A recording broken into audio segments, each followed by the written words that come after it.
Aujourd'hui, nous allons parler du bail à usage d'habitation, c'est-à-dire des gens qui louent des maisons pour dormir dedans. Parce qu'on peut louer une maison pour vendre à usage commercial, à usage professionnel, mais aujourd'hui, on va parler de ceux qui louent pour dormir dedans. Et nous allons parler de comment on acquiert la maison et les obligations du locataire. Parce que quand tu loues une maison de quelqu'un, on a des obligations. Déjà, pour avoir la maison, nous faisons recours à des agences. Des agences qui vont nous montrer le coin. Avant même de montrer la maison, tu dois payer un montant. Et puis après, la caution, agence, avance, tout ça, je pense qu'on va parler de ça aujourd'hui. C'est un rappel. Bien vrai que la loi existe, mais généralement, ça ne s'applique pas. Donc, il est important aux usagers de relever ces lois afin que les choses puissent changer. Voilà.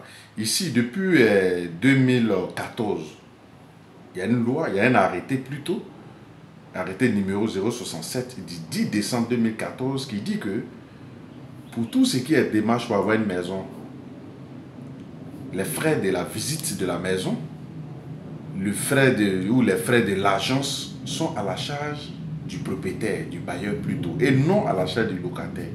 C'est-à-dire qu'on doit louer une maison, nous qui cherchons une maison, c'est nous on paye les frais de l'agence, visite, tout. La loi dit que non, ce n'est pas à nous de payer, c'est au bailleur de payer parce que c'est le bailleur qui fait appel à l'agence pour dire que j'ai une maison en location, cherche des locataires pour moi. Donc, l'agence est en contrat avec le bailleur et non avec le locataire. Donc, je pense que les gérants d'agence, il est important de faire respecter cette loi-là et de vous référer pour vos frais au bailleur et non au locataire. Ça, c'est le premier point. Et vous pouvez vérifier la loi numéro 067 du 10 décembre 2014. C'est un arrêté ministériel, donc il est important de l'appliquer. Voilà. Maintenant, au niveau, lorsque vous avez la maison, vous habitez dedans maintenant, les obligations.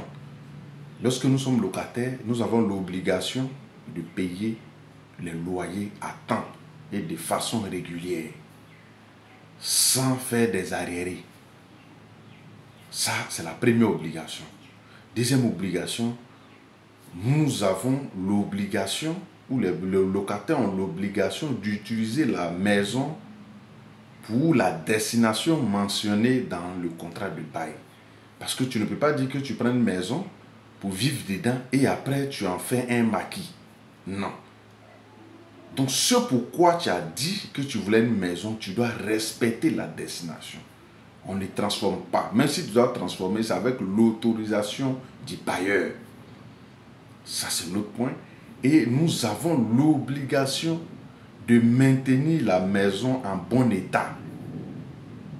Parce que vous rentrez dans une maison, la maison est bien belle, vous dégradez la maison.